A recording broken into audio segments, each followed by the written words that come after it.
So I would like to start by saying that I am my name is Zeina.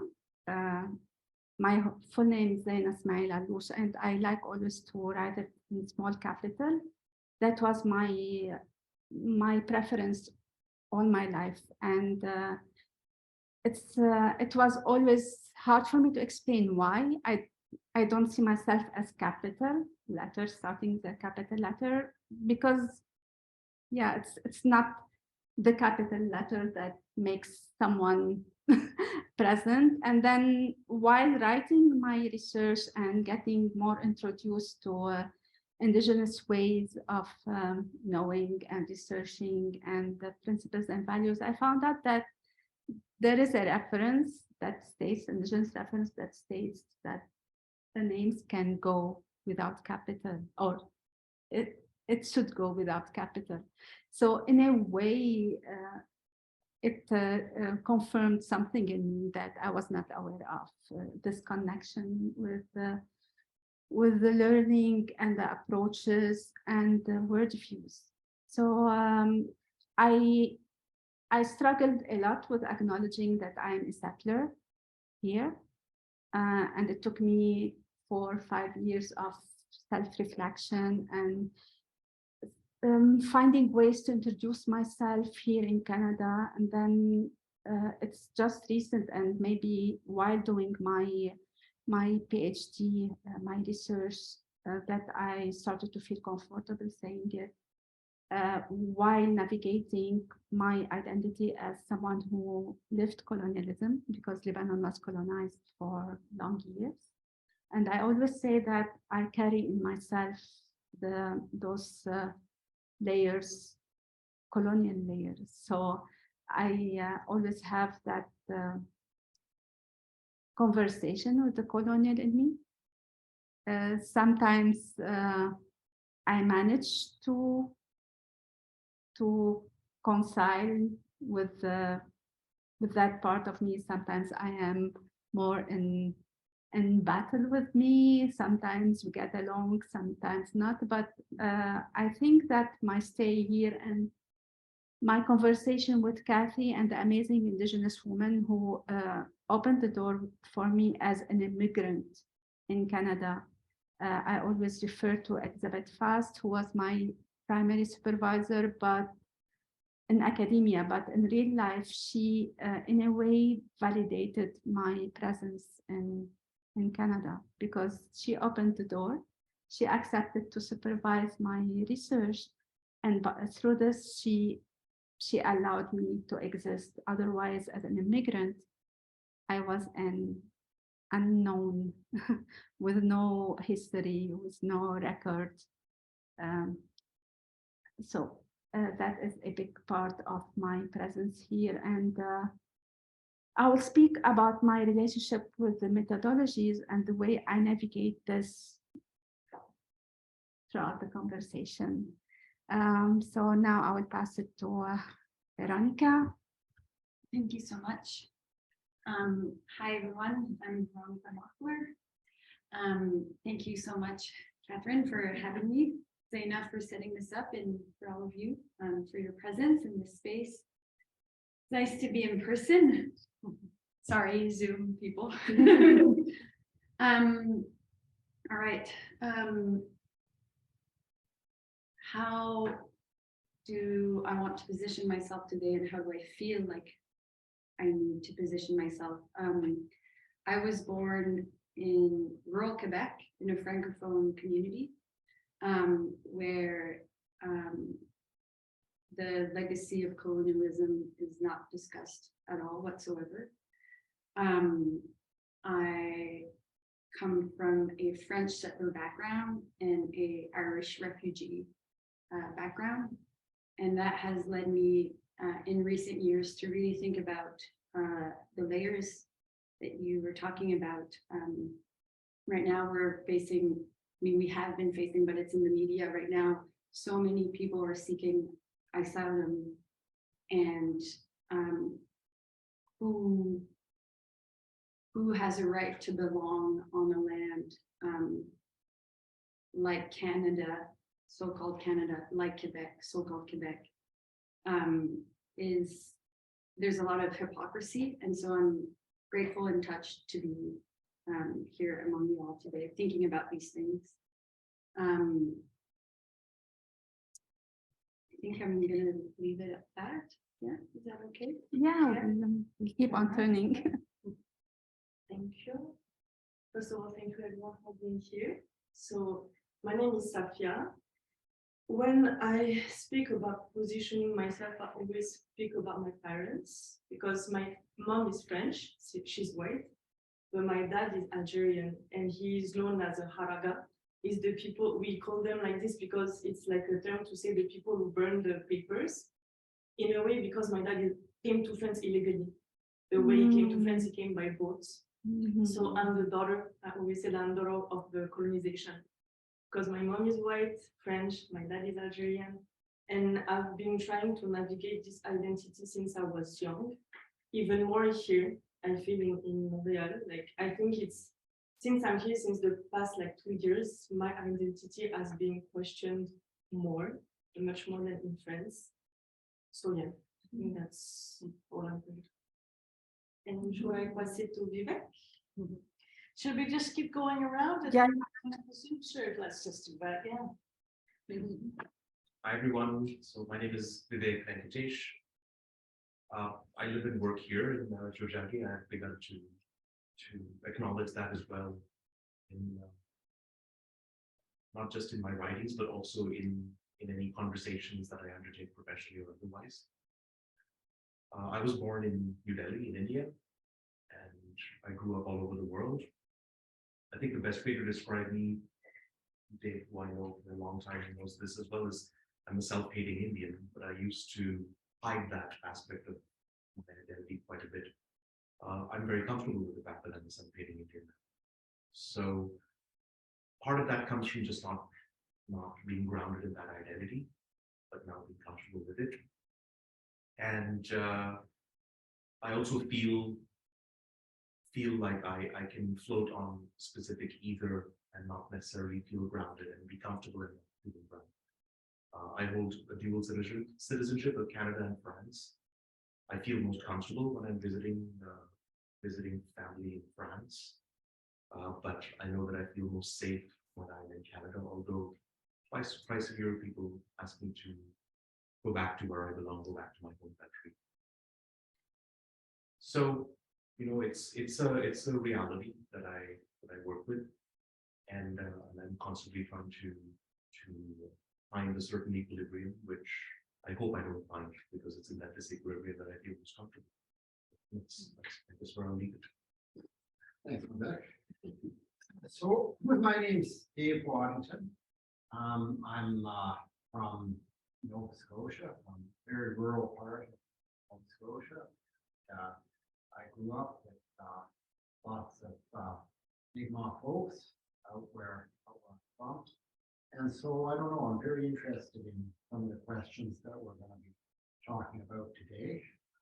Just because I'm really wanting to think about how we can reconcile some of these Western ways of knowing and Indigenous methodologies. In terms of my own identity, I mean, I don't know, I'm white guy from the rural part of this country. I mean, I don't know, I've never really felt that at home in the city, but here I am, right? I mean, it's not like they have a lot of universities. But anyway, I'm just very keen to think about some of these questions.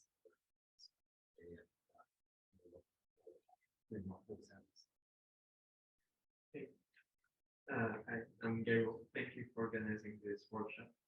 I was born in Luxembourg in Europe, but my parents from Germany and my mother is from Argentina. And I also had, I just started to ask myself recently this question about my positionality here as a settler. And also with terms with my maternal side of my family, well, as I said, is from Argentina, where also the indigenous past is not respected at all by the authorities. And also the descendants of European settlers in Argentina, I only ask myself this now that I live here, and has had this refuel problem.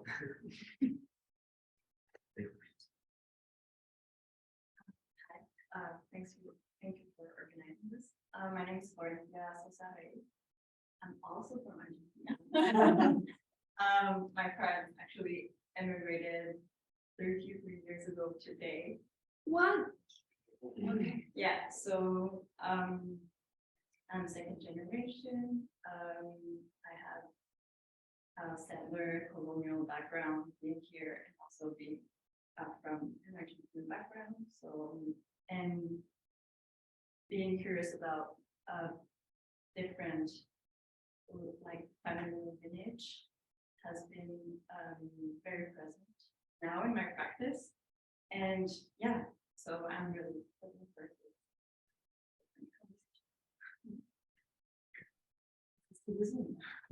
Thank you. So you can just invite the people. Yeah, we would like to invite you people joining us on Zoom. It's on voluntary basis. If you would like to introduce yourself quickly, the time you need to introduce yourself, so we can embark also on like really unpacking this when we speak about indigenous methodologies for non-indigenous researchers. So it's up to you who would, if you would like, the way you like to do it. You can just, no, it's 2 books. It's 2 books or 3 books actually. Yeah, I know it's heavy, but Toby. due diligence a long time ago. This curator had came and worked with the AGGV in open space on the Anna Banana show and never received her publications, and then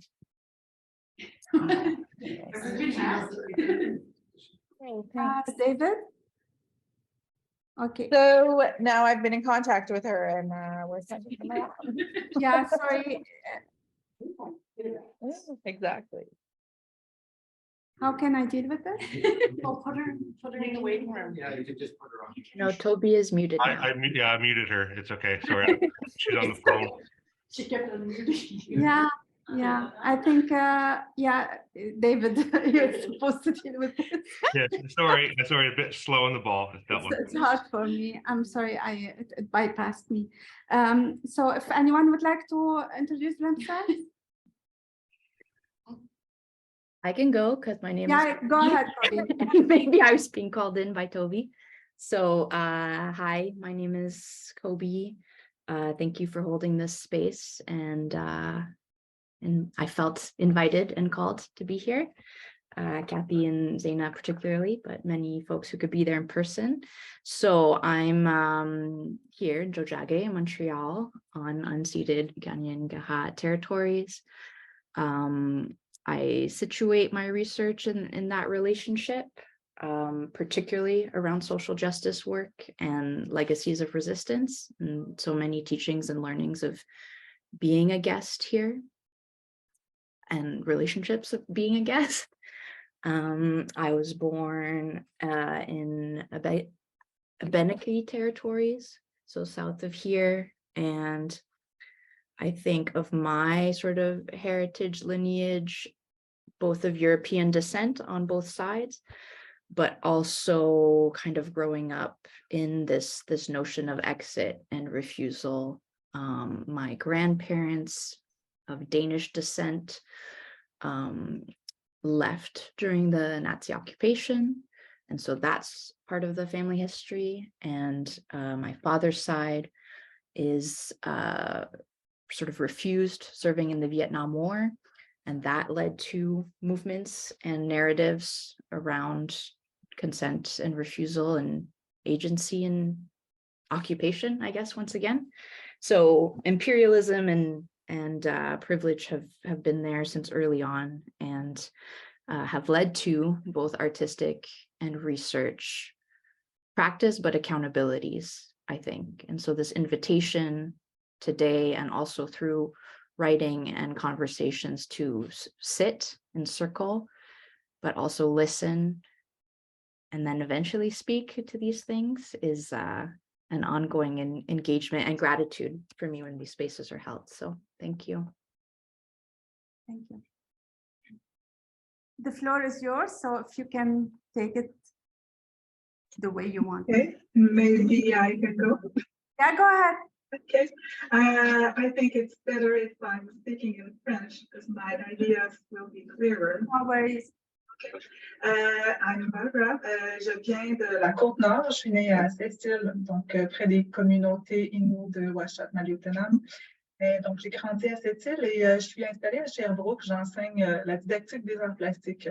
Et puis je suis en train de terminer ma maîtrise à l'UQAM et j'envisage de faire un doctorat. Et dans le cadre de ce doctorat, je m'intéresse au pouvoir de médiation, aux possibilités de médiation de l'art actuel autochtone et donc chez les allochtones, chez les adolescents allochtones. Donc, c'est pour ça que je suis ici pour entendre des pistes de propositions, des idées, des erreurs à éviter, donc pour avoir une idée de cette philosophie que je devrais m'approprier dans le contexte de ces études avec les artistes actuels autochtones et les adolescents allochtones. Donc, art, éducation, premier peuple, c'est voilà les sujets. Merci. So, yeah, Megan, if you want, or who's ready, or if you want, it's very voluntary. You don't have to do it.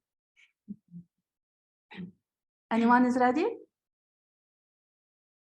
Okay, so thank you for the sharing and for the self-introduction. I would like, I will give it back to Kathy, but I will give it back with a question. Yes. And the question is coming mainly from the moment when we started thinking about this event, this conversation, and I was writing the title. I will share this, David, if you don't mind, because the title that was proposed, Indigenous Methodologies for non-Indigenous for non-Indigenous researchers, and then we struggled and we felt that it might be looked at as if we are appropriating something or we're crossing a line that we shouldn't cross. Though I'm grounded in Indigenous methodologies and I've used it, and from an ethical perspective, academic perspective, I got the approval, but I also respected and I was supported by the Indigenous community that I was working with.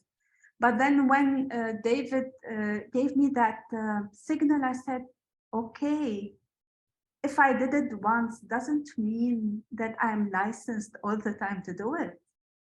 And it felt very appropriate for me to say stop and take a step back and reconsider again your positionality and the relationship I have with Indigenous nations, peoples, but also with Indigenous struggles on these lands. And do I have the right to take it for granted or not? And this is how I changed it. And we said, and, but I kept falling into the trap of saying for, because again, this is when I struggle with myself. So I would like to propose a question to you, Kathy. In terms of values and principles, was I wrong when I stepped in and said, okay, I'm grounded in Indigenous methodologies, I'm doing my research PhD grounded in Indigenous methodologies, and I wrote it on the thesis, I shared it on that research creation event, and I keep on saying it now as if I am entitled to. So Okay, I feel like we just had a 1.5 hour conversation, and at the end, I'm going to say, and therefore E equals MC squared. And so I can go right there and say, and therefore, since you're borrowing Indigenous knowledges, as in methodologies, how does your work make life better for Indigenous people here? And what are you giving back? And so what I know about you is that you've always been an ally, like reciprocally, I think we both are to each other, but you have been protective of Indigenous knowledges and critical when you see people applying them superficially for benefit and then winning awards. And, you know, when non-Indigenous people do work and they take some of the Indigenous processes and then they win all the awards or the grants, and Indigenous people don't win anything. And you've been a critic about that. And so I think your protectiveness and your willingness to speak out against things that become colonial, what did you call it? Appropriations. People know that about you. So I think that you do carry this idea of giving something back, but also all across all methodologies, you advocate for care for the research participants. And that isn't just like, okay, I'm going to interview you and it's great if I'll give you a little present and I'll send you my thesis when it comes out, and just how unethical that is. And so there's so many layers of care. We build relationships with the community, we listen, we don't do anything with our interviews on our so-called data, which are the gifts that people give us, right? We don't do anything other than what we said we'd do. So if we're going to do interviews and then we kind of analyze them or think about them, triangulate with literature, write stuff up, and we create a thesis or dissertation, and that's what we said we'd do, fine. But then you have to start over again if you're going to write a book, or you're going to do podcasts, so this and that, and you can't just trail around people's stories as if you own them. And I think that's it. Like, anybody can look at the principles of Indigenous research and try to adapt them or live by them. But as a package, when you read about Indigenous methodological approaches, it is appropriation. If you just say, okay, I'm going to take this and I'm going to say that I used it, and so I'm going to say how I use it, but then I just do it for my own means and my own, you know, self-enhancement and academic career building. Oh, sorry. There, Yeah. we can all go home. Yeah, I will try to not to go through this on the same line, respect that mode of thinking, and then pass it to Veronica and Safa to share their own perspective also and their connection to what we're trying and what Kathy is trying also to help us understand more. I will give an example of what are the pros and cons of using or respecting genuinely the principles of the methodology. So to make it very clear, in the research that I've done, I had my academic supervisors, yes, but following the lines of OCAP, that is the collective ownership, control, authorship, and possession of the research from the start until the end as a circle, because Sean Wilson taught us that research is ceremony by itself, so it starts and it ends, and then it starts and it ends. There is no things taken for granted. I got my constant form, so I can do with the narratives whatever I want. No, it's always starting from the last point we've agreed that we will do together and then launch it again. So this means for me in practical, when I submitted the project proposal for my supervisory committee, the project proposal was co-written and co-approved by a committee that was formed from that time. So they, and the people who were on that committee, what you call it, the OCAP committee, the advisory committee, were people concerned with the research questions and people who has the ability to guide me into indigenous methodologies. So I had 4. Vicky Boldo, who was the youngest elder and at that time, what was called the Aboriginal Center at Concordia, but she also lived translation adoption as an indigenous adoptee who was adopted in non-indigenous families, and this was the main topic of my research. I had Amandine Gay, who was adopted in France. This is how she introduces herself as a Black feminist and artist. She was adopted in a white family. Kimura Biol, who was adopted from South Korea to Belgium, and she wanted to come to Canada as an immigrant and to acquire the Canadian citizenship to get rid of the Belgium part of her. And Danielle Drennan, who was Al-Awar, who was adopted from Lebanon to the US. So they guided me from that stage.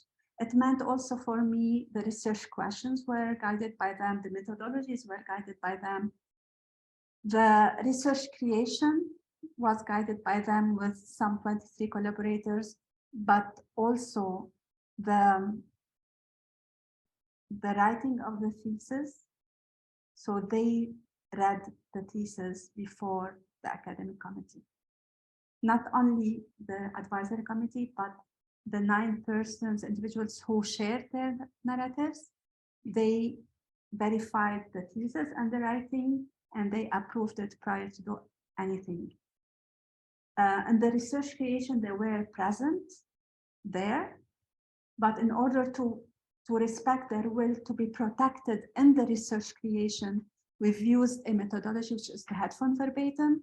So they were not on the forefront because they didn't want to live through the possible harassment of being directly exposed to the comments and to the people who are listening to or watching the video that was created collectively by all of us.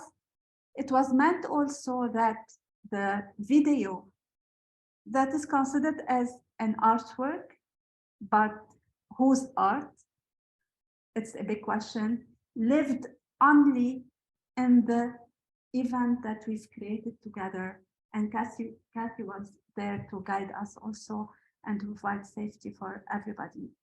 So it meant for me as a researcher that I didn't write anything beyond the PhD.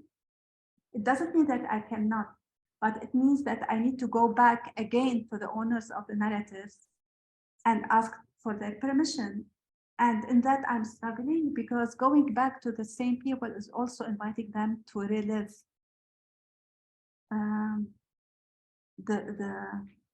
the pain of remembering all the time. And it's not easy, we take it for granted. I feel that it's not easy, and I respect that it's not easy. It meant also that, as I said, the research creation is a collective ownership, not a person. So whose knowledge is it? It's the knowledge of the source of the knowledge who are the owners of their narratives. So it's not an easy struggle as a researcher to go through.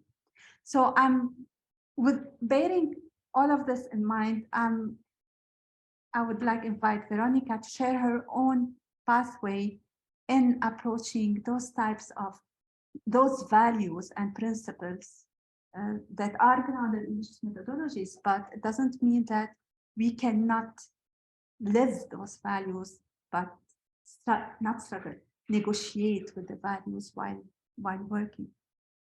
Yeah, thank you. So I find it, just to pick up where you left off, I find it, this is something I struggled with a lot during my own research, is that it doesn't matter how much you try and make it collaborative. At the end of the day, I'm seeking this degree, right? I am the one at the end of the day who's initiated this. And so this idea of Zeina and I have been like shared authority is I think shared authority is acknowledging that there will always be complexity. Like you were saying, Mike, we're not going to wrap this up today and say, like, this is the best way to deal with this.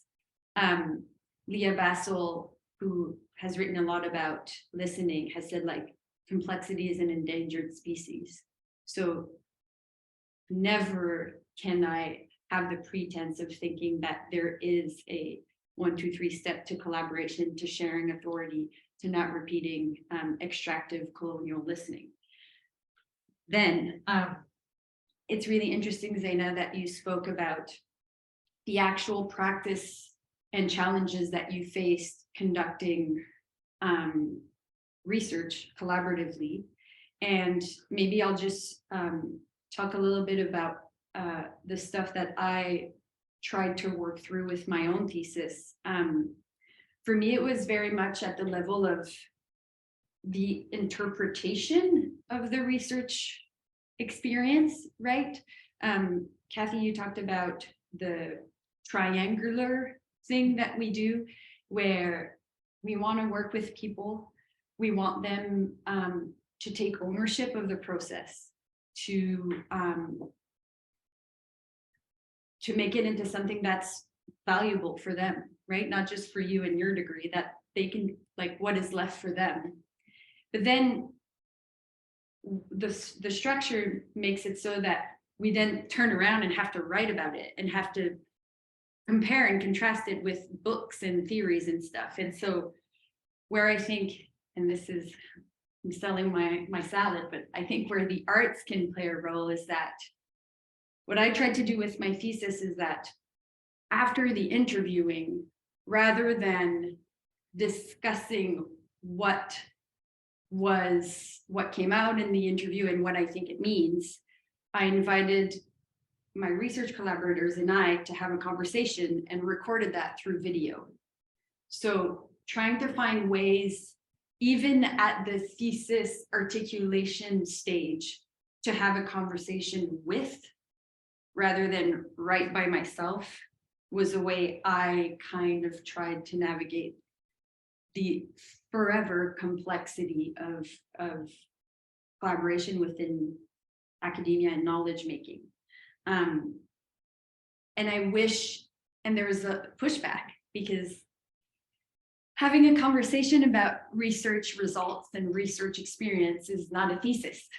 Like, you had a conversation about it, but where's the piece of paper that is your articulation, blah, blah, blah. And so, but yet this institution prides itself in research creation and alternative ways of knowing and alternative ways of seeking understanding and learning.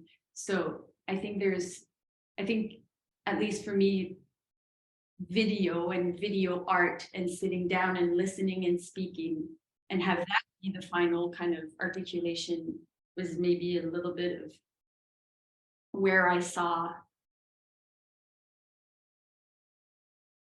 I don't know how to call it, proactive action in terms of sharing knowledge.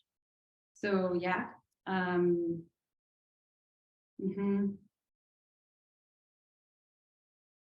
So yeah, we have, I think a lot of us here work within oral history, and we understand that listening is not a passive act, it's a very active activity, and it can be very extractive.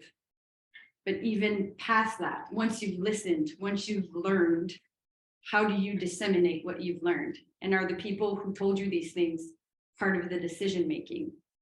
And I don't think it's realistic for us to expect that. You were very privileged. People read the thesis. If you're working with youth, for example, they don't give a about your thesis, right? So how can you keep their input going? What are other formats than just the written word? So yeah, go arts. Safia? I don't have that much to add, but it's more like the way I see what is researchers like lacking is when you go on, like when you're working with communities, you have the before, the during, but the after. And so many researchers go into communities being like, okay, I'm going to work on that field, like with these people, I'm going to do that. And then I will just cut the relationship. So the way I work with communities, and I mostly work only with my community, like the Algerian community, because it's the one that is closer to me and that I know culturally the more, is that I will spend time. And that's the thing, again, I'm really critical about with researchers. They always say, I don't have time. But do you think that the people you're going to, they have time? So why are they giving their time, but why can't you give their time? So what I try always to do is to, for example, the last research I did was in 2021. At the end of 2021, it was really collaborative because I was with 5 other, like I'm working on masculinities and transgression. So I was with 5 men who were working on representation, mediatic representation of Maghreb community, like linked to gang violence and everything.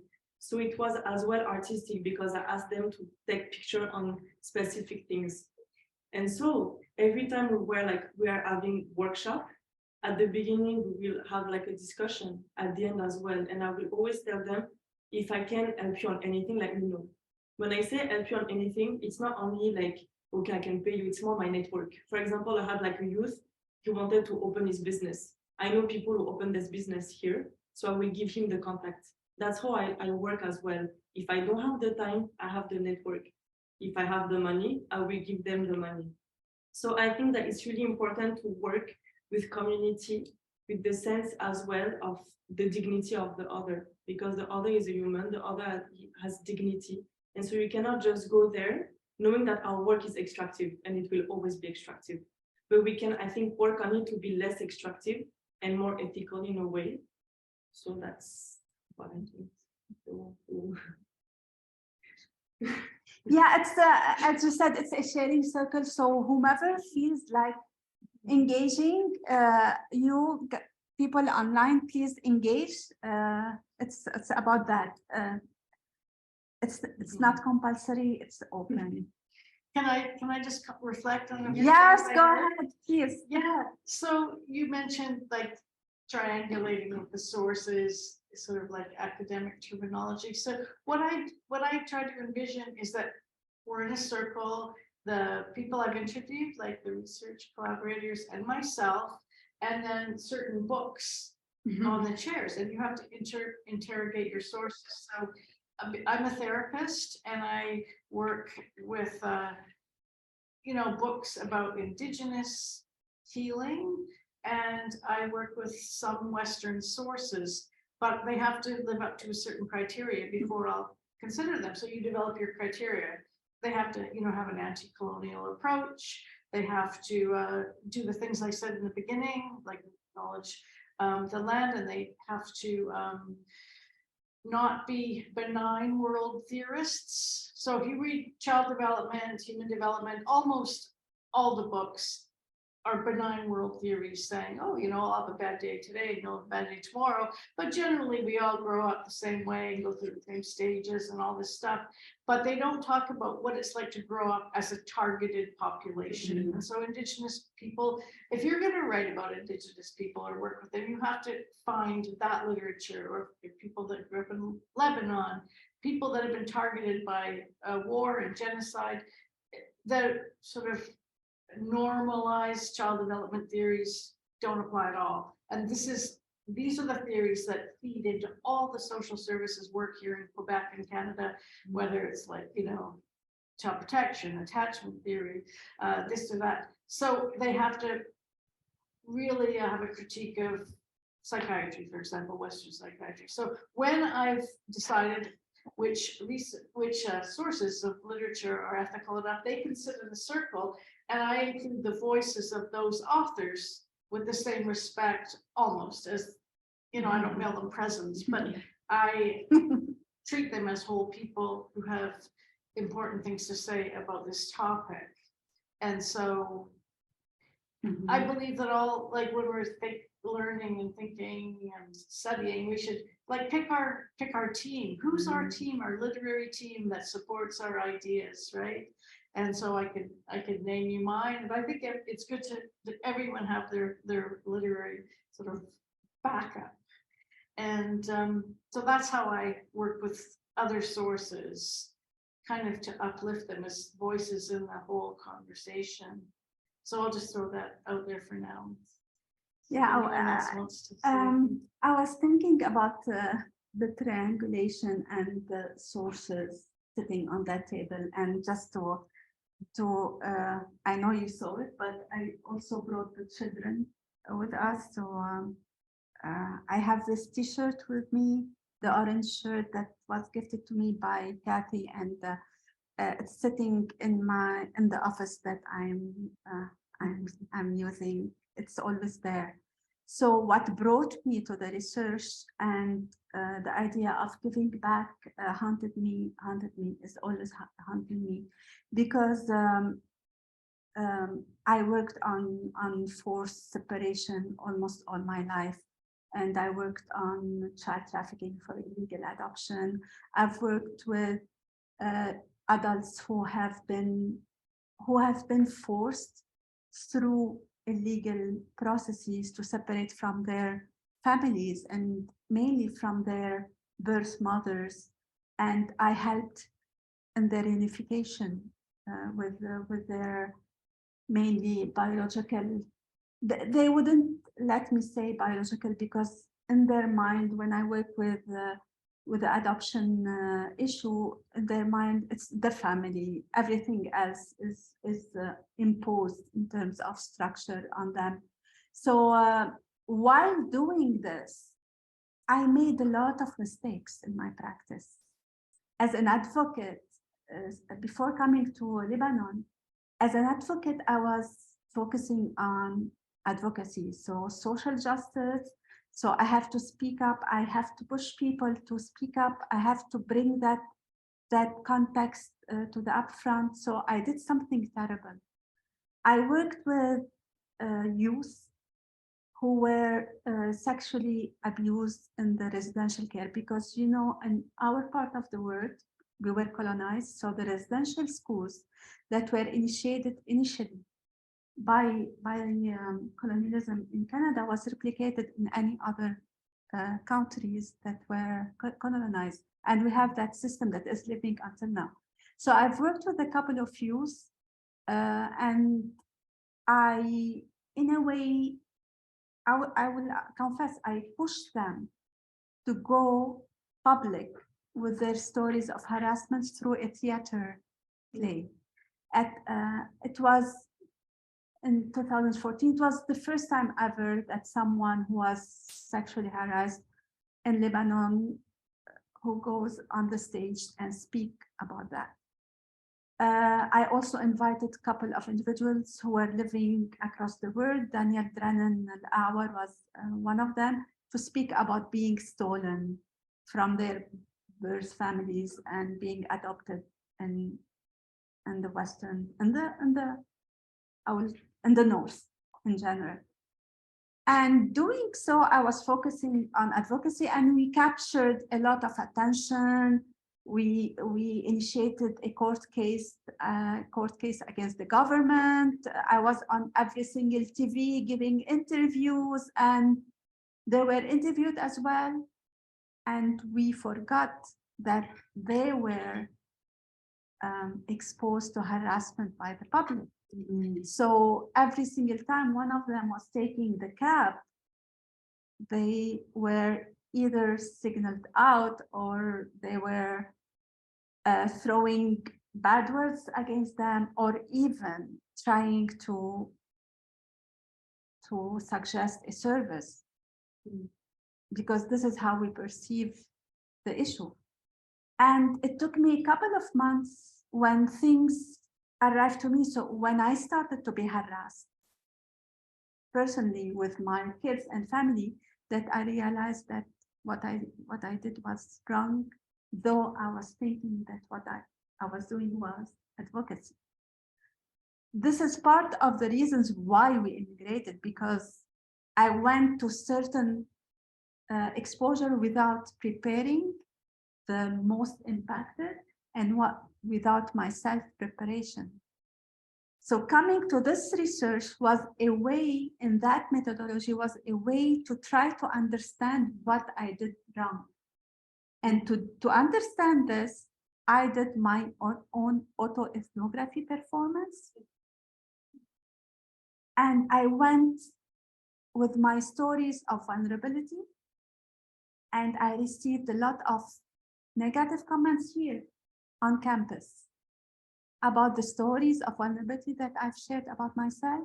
And it's only then that I realized, oops, this is what I exposed them. And this is how I embarked on this methodology. I don't say now that it was safe for the participants 100%, because any public exposure, even if through a medium, is not safe. But I can say that when they read the thesis, they read it because I wrote about my learning. What I learned about the process, what I learned about this history, and what I learned from them about what should be done better to work with people who were silenced and to work on their issues as an ally in a better way. Because at that time I was an ally, but I did mistakes.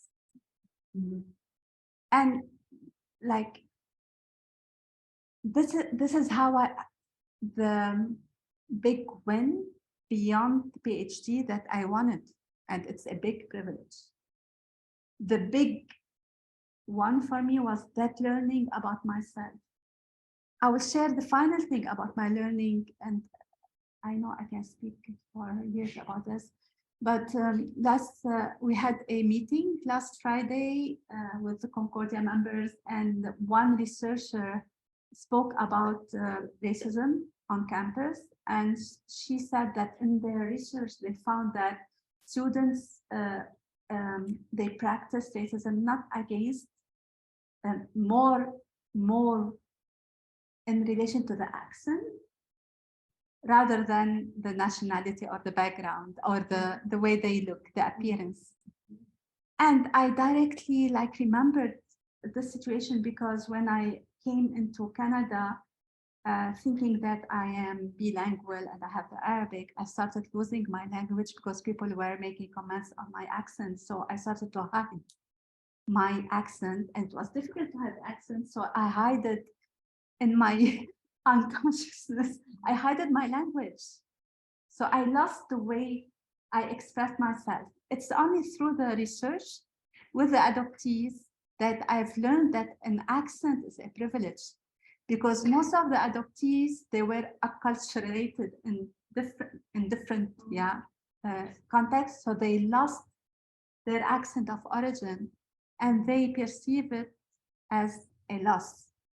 So thinking about my accent, I learned to approach it as a privilege. And it's a big learning. So the methodologies for me are more about learning about yourself while being activist and while doing social justice in an ethical way. That's a process. Just to continue on what you were saying, you touched on a really important point, which is, are you willing to go behind the microphone and be interviewed by your research participant as you are interviewing them, right? If you're asking certain things out of your collaborators.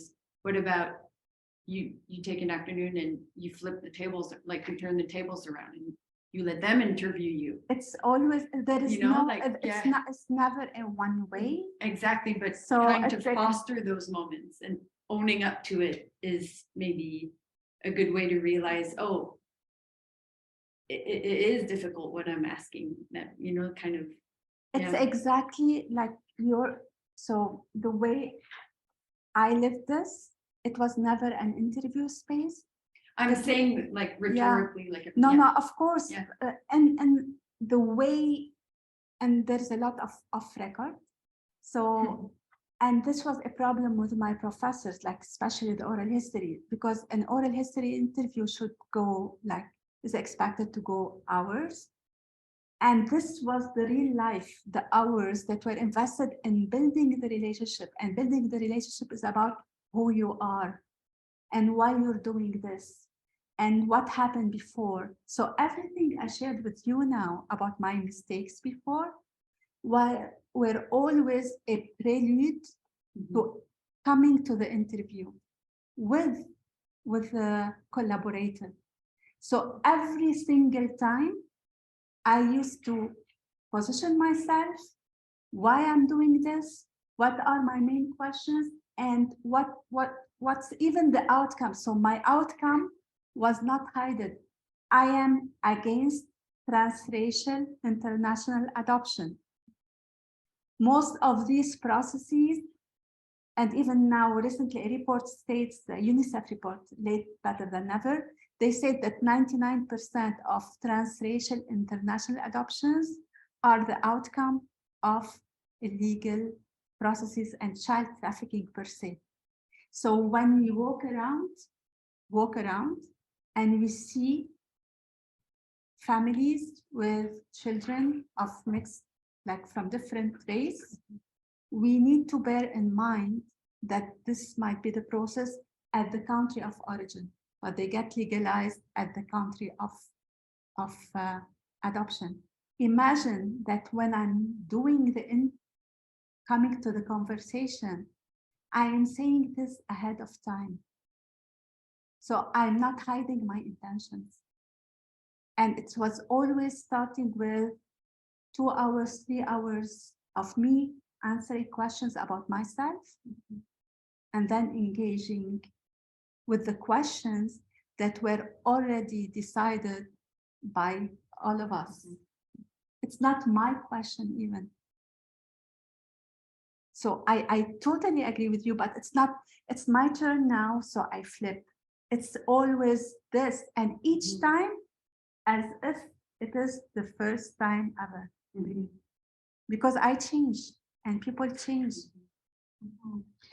That's what safety is about. It's negotiated every time. And I think what you brought up is a lovely point, because it shows how much the colonial code is at work. If you go to your doctor and he says, well, you know, how's your appetite? How are you eating? And you say, I don't know, how about you? Like, how's your appetite? Yeah. Like, do you eat junk food? Yeah. If they laugh with you and think it's fun, then they're more into this decolonizing perspective. If they say this is about you, it's not about me, then you know where you are, right? Yeah. And I just wanted to just say something about relationships. Like we do author our theses and dissertations, but in a way it should be we. And when I look at what's happening in the world, I really resonated with Argentina, actually, because it was like the worst thing I'd ever could imagine around adoption. So learning that the military were murdering leftists, and then taking their babies and adopting them and pretending they were their own children, and pretending, you know, were your parents. And then these children would come of age and they would realize that not only are you not my natural parent, but you murdered my real parents. And for me, that's what we did in Canada. And we never talk about it like that, right? So there's something that's, I don't know, like universal or human. And I think listening to each other's stories and how we co-create these stories and knowledges together is really important, because I can listen to things that are going all around the world, and I keep saying, why don't we have that realization in Canada? You know, like I used to go to these, my partner is a Sephardic Jewish man, I'd go to some of these dialogue groups, and they'd be talking, you know, Jews and Palestinians, and they'd be talking about the settlements, and I think, bloody hell, we never talk about the settlements in Canada. Like when I hear settlement, I think of land theft, right? And settlers, and but these people were talking about that in the Middle East, but they were not even acknowledging the settle part here, that we'll settle down here on this other land. So a lot of my learning is in response to realizations that are happening in regards to other people in other countries.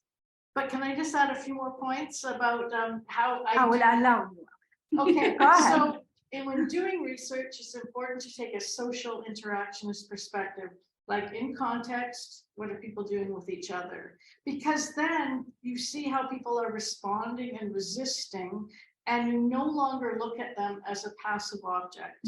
So if you are doing research, when you look at how people are affected by this or impacted, you have created a non-human being. You have created an object, and you will never see their humanity, and you will never see their resistance and their strength. And so much of the psychological, but also medical research,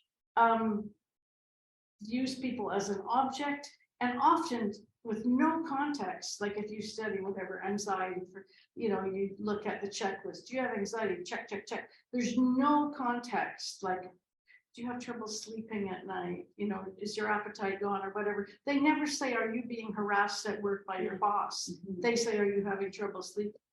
That kind of research is so unethical, and it completely hides the violence. And what you were talking about in Lebanon, it just really shows, like I study violence a lot, and perpetrators do not like to be exposed. And they don't like to be, people don't like to be exposed for colluding with perpetrators or creating the conditions in which violence perpetration can continue. And so we don't look at, you know, systemic violence in Canada. We don't talk very much about mining or Barrick Gold, or how like Brian Mulroney, the former prime minister, is like on the board of this company that's destroying cultural habitats all across Africa, murdering people. This is like a former prime minister. We hide all this perpetration, and you don't have to look very far to see it, but it's not in our daily discourse. So context, context, context. You have to talk about what's going on in the background and who's created the conditions for this suffering. I don't talk about trauma. It's a psychiatric discourse. It comes from a Western psychiatric perspective. And what it does for Indigenous people, it lets other people say, oh, well, you guys, you're all mentally ill. You're all sick. And that is not an accurate assessment of how people are living their lives and how they're responding and resisting. And what they're resisting actually is the destructions of their land through mining and ongoing you know, racism, and living without their own lands because they've been stolen. That's what we should be talking about and studying, not, you know, how's your memory and are you traumatized and therefore are you a suitable parent? That kind of stuff. That's just replicating colonialism. So context is so important. So we'll just stop there.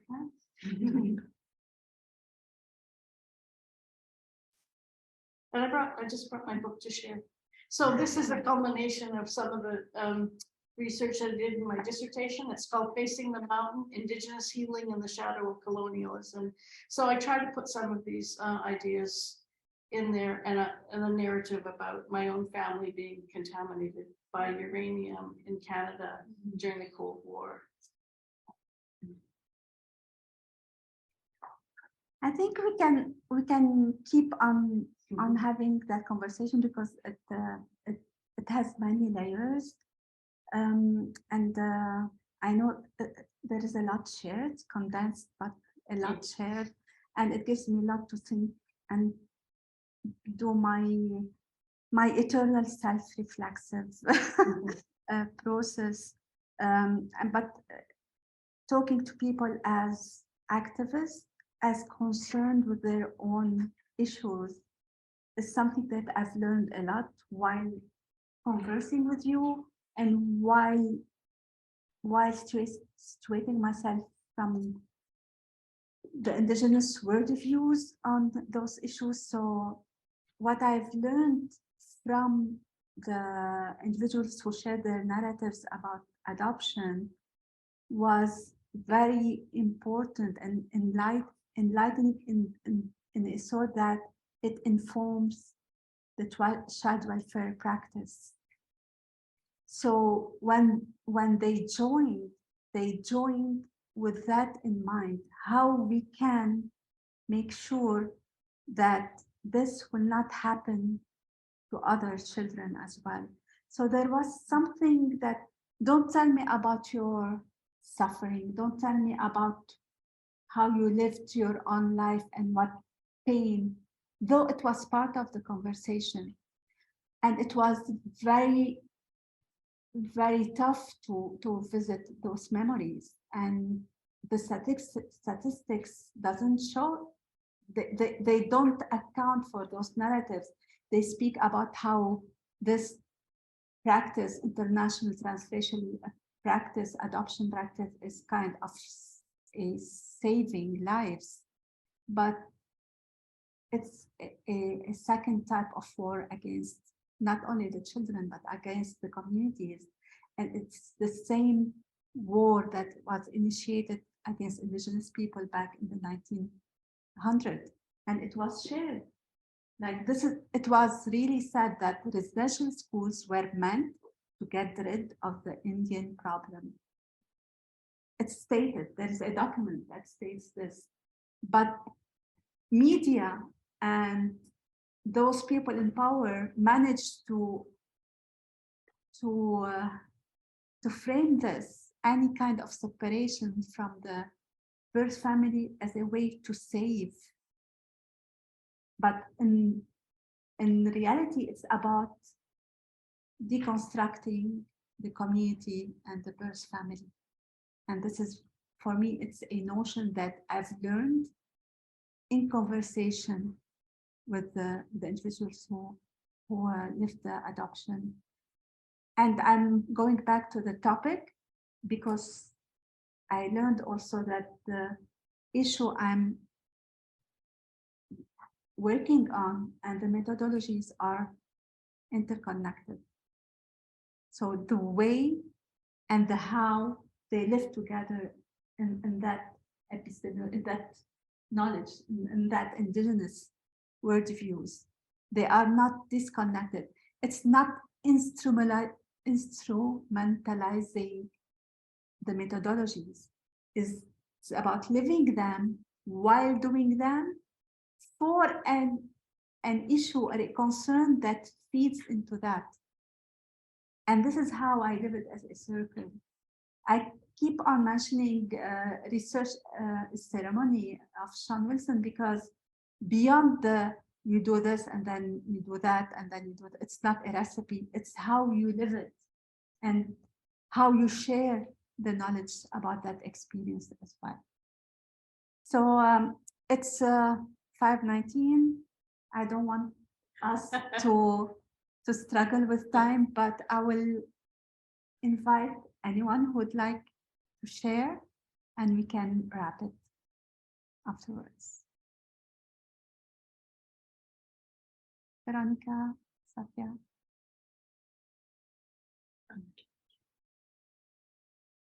Questions, people online? Oh, sorry, did somebody say something? Is there any question from people attending online? Okay. Yeah. You're attending online. I probably just wanted to reflect on a few things, but I'll try and keep it brief so that I can address it, specific topics. So I'm about 19 or about 19, 18 years away from retirement, but I'm already planning for it. but not in the sense that I want to kind of walk away into the sunset, in as much as what is a sense of legacy that one wants to leave. Because when one is trained in the Western liberal form, which is pretty much how I was trained wherever I studied, growing up in India, Venezuela, United States, Singapore, I think the fact that I come from a colonized background and that my first language is English and my second language is French, and that I learned both those languages in India, says a lot about what it means to repudiate that, which I don't do. I don't repudiate. I embrace it. But what's happened in terms of that training and then becoming an academic and running research projects, but also determining for myself, very crucially, in 2013 or 14, that I wanted to move away from the more positivist notions that I've been trained in and think carefully about human rights, humanism broadly, but also how I could leverage the monies that are made available to us as researchers, public monies, for public good. The first thing that came to mind was erasure. I had to, in a sense, erase a certain identity that I possessed as a researcher in order to provide a space, in order to provide a platform for a voice to be heard. But it's very difficult to do. It's very difficult to do because infrastructure and funding are not made available to those to whom you'd like to give up that platform. So you still have to maintain a specific identity, and you still have to kind of sit on your throne as a researcher. They even call it a damn chair, right? Which you possess. There's a certain possessive aspect of hierarchy that you have to embody.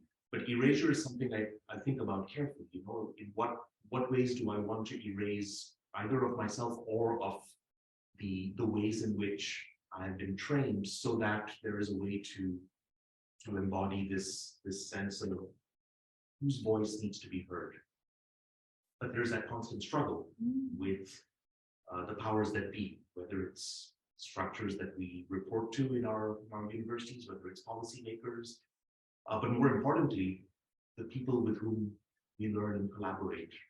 And so I work with very different communities, and I've been fortunate to work and be funded to work with communities around the world, which has taught us a lot. So the erasure part, and in the universities, there's a sense of, is what you do research? Can you explain to us how it's research? How is it the systematic application of a specific set of methodologies in order to achieve a certain set of objectives? Okay, that's good.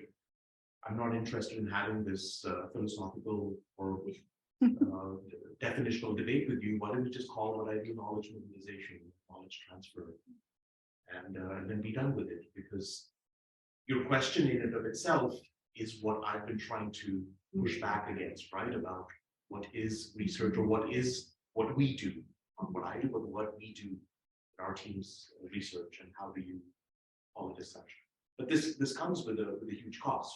It comes at a huge cost, because in the past 10 years, I haven't sort of set up a marker for myself around publications, right? And my transfer or knowledge transfer is done through very different means than I was trained to do. And this also impacts the kinds of training that you can deliver to students who still have to complete theses and dissertations. And my projects don't necessarily lend themselves to that.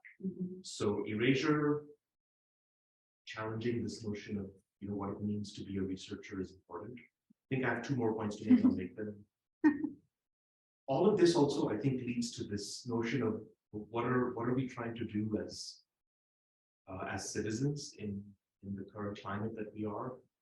We are facing an era of polarization, which has existed for a while, but is very much in the public room, which is good. We can acknowledge that we are polarized and that we need to get to the table to discuss issues on which we stand on various ends, not just a binary yes and no, left and right. We're all over it. But there is a sense that we are promoting very illiberal ways of thinking in the world, not Western illiberalism, but just broadly illiberalism. So if it's positioned as not being liberal, then there's a few things to think of. Do we have freedom of expression?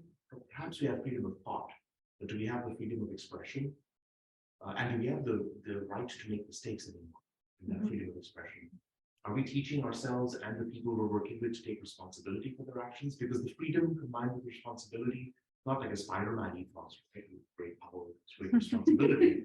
It's more than that. It's actually, I have the freedom to think through, but I have to explain my rationale and I have to take responsibility for the outcomes of the way, the logical or illogical ways in which I'm thinking. And the other part, I think, of liberalism, which we tend to push aside, is our right to pursue what we feel to be for our personal goals. Right? I just kind of mentioned I want to walk away into the sunset in 18 years. I should be able to plan to do that in the way that I want to do so. Right? But that's to diminish the issue of illiberalism. We're not necessarily thinking carefully about what it means to be members of a liberal society. Right? A Western liberal, just a liberal society. And in Canada, the notion of multiculturalism is so clear. And I guess that my final point, I guess, from all this would be, how can we deviate away from identity politics? What I really appreciated from the conversation I heard today is everyone here talked, and our collaborators sharing on Zoom talked about who they are, where they're from, in specific ways, position themselves. It helped us to imagine. For me, I kind of vividly thought up images of what everyone here is doing and what they've done. But there was never a sense that, okay, here's a certain identity marker that I want to sit on.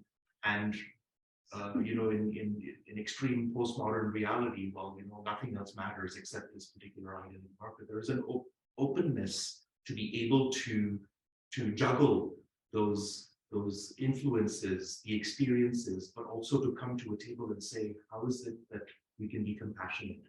Nowhere have I heard today that we should be empathetic, which I think is very difficult to measure and very, very dangerous in some ways in terms of understanding what the other is going through. I can never understand what it is to be you or you. Never. I don't want to pretend to do so. Not because it's horrifying, because it's not something that I think is possible for us, in our capacity, in our intelligence and capacity. But what can I do to help? What can I do to learn more about what it is you're experiencing? And compassion is something that I feel a lot is happening. So avoiding identity politics as a way to think through our issues, to me, is important. It doesn't have to be for everybody else. I think identity politics have led to a lot of the policies that we see in place currently, whether it's in our university structure or not. But there is something to be said about how all those interact with each other. So I guess I will focus. Erasure, research and knowledge mobilization and nomenclature, broadly what we think about as liberalism and what is illiberalism and are we moving towards there, and just a gratitude for not making this about identities. So thank you. Thanks for listening, and thank you for kind of firing those neurons in my brain. Yeah, I think in Indigenous worldview, there's a sense that everyone is welcome in the circle. And if some people start to take up more space or erase others, then it's that slogan, respect my existence or expect my resistance. And so being in the circle also, like you said, has a responsibility to, to welcome people and to have an ethic of care, but also do what we're talking about, ethically managing the stories that we hear and the learning. I wanted to read something. This is just an ally from Australia, David Denborough. So he's a descendant from, some guy that would have had a building named after him here. Somebody who came from England or Wales and he rounded up the Aboriginal people of Australia. But this whole book is David's I guess, process of writing to that great-great-grandfather about what he did to the Indigenous people. I'm just gonna read a little bit.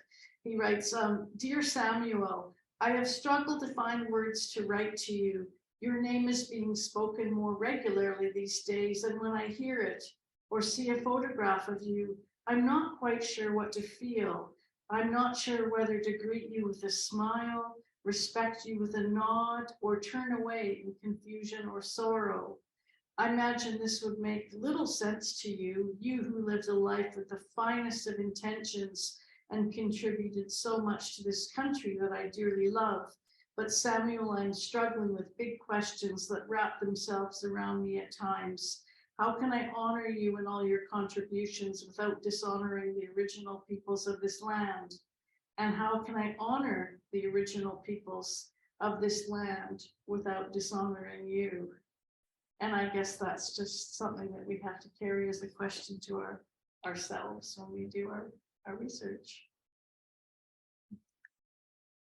Thank you so much for hanging on and for the amazing discussion and conversation. Thank you, Veronica and Safia, for accepting the invitation. Thank you, the co-directors of the center, for for hosting this conversation. Our collaborators on the circle and the people online. Kathy, I'm always grateful when I listen to you, because while listening to you, I can also listen to my inner questions in a better way. It's not about finding the right answer, it's about the process towards it, and keep on reflecting, because there is no final equation for this.